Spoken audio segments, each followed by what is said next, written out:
ধৈর্য নেয়া ফলে এবং ধৈর্যের ফল মিষ্টি হয়। আমি তার ছোট্ট একটু উদাহরণ বলছি। আমার একটা বোন ক্লাস 10-এ যখন ওঠে, তখন এক ক্লাসেরই ছেলে ওর সঙ্গে সম্পর্ক করে ও বিয়ে করে আমাদের বাড়িতে।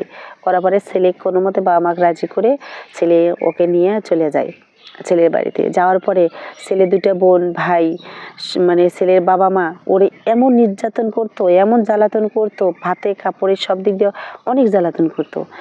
পরে ছেলে ফিরে আবার ওকে রাখে বিদেশ চলে গেছে। যাওয়ার পরে এখন বাবা মা যা বলে ছেলে তাই শোনে। হ্যাঁ, তারপর ছেলেও ওকে আবার মনে করেন কথাবার্তায় অনেক নির্যাতন করতো। হ্যাঁ, মানে এক কথায় কি ওরকম কষ্ট পাইলে কোনো মেয়ে থাকতো না, আমিও থাকতাম না ওরকম কষ্ট পাইলে। অনেক কষ্ট করে থাকতো। থাকার পরে 3-4 বছর যখন কষ্ট করে থাকতে থাকতে হঠাৎ করে ওর শাশুড়ি হার্ট অ্যাটাক করে মারা গেল। মারা যাবার 4-5 মাস পরে আবার ওর শ্বশুরও মারা গেল হার্ট অ্যাটাক করে। মারা যাওয়ার পরে এখন ওর সংসারে ও একাই মাতব্বরি করে। ও যা বলে তাই। ননদ, দেবর এবং স্বামী সবাই ওর কথাই শোনে। ও যা বলে তাই শোনে।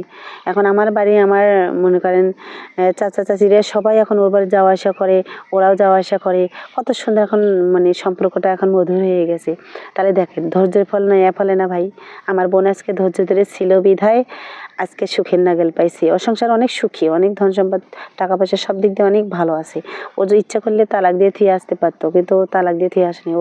ওরে আমার বাড়ি থেকে অনেক চাপ দিছি যে তুমি ওরে ছাড়ে চলে আয়।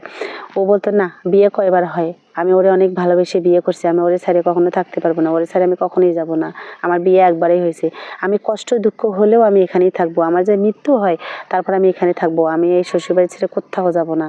তাহলে বলেন ভাই, আজকে ও ধৈর্য ধরে ছিল বিধায় আজকে দেখেন ওর কপালের সুখ মিলছে। হ্যাঁ, শ্বশুর শাশুড়িও আল্লাহ তুলে নিছে। আল্লাহ জানছে যে বলে মানে ও কত নির্যাতন সহ্য করে, এই জন্য হয়তো আল্লাহ এত পড়ে গিয়ে বলবো না যে শ্বশুর শাশুড়ি মারা গেছে ভালোই হয়েছে, এটা বলবো না, কারণ যার যখন উঠে যাবে সে এখনই ঠিক টাইমে সে চলে যাবে আল্লাহ রাস্তায়। হ্যাঁ, তাহলে দেখেন আমার বোনটা ধৈর্য ধরে ছিল বিধায় আজকে কিন্তু সুখী নাগেল পাইছে। আর যদি ধৈর্য ধরে না থাকতো, তালাক দিয়ে থিয়ে আসতো, তাহলে পরবর্তীতে আর সুখ নাগেলে পাইতো না। অনেকেই অনেক ধরনের কথা বলতো, হ্যাঁ তুই স্বামী তালাক দিছিস, সম্পর্ক করে বিয়ে করে আবার তালাক দিলি, মানে নানান ধরনের নানান কথা বলতো। আরও দুঃখ কষ্ট বেশি বেড়ে যাইতো।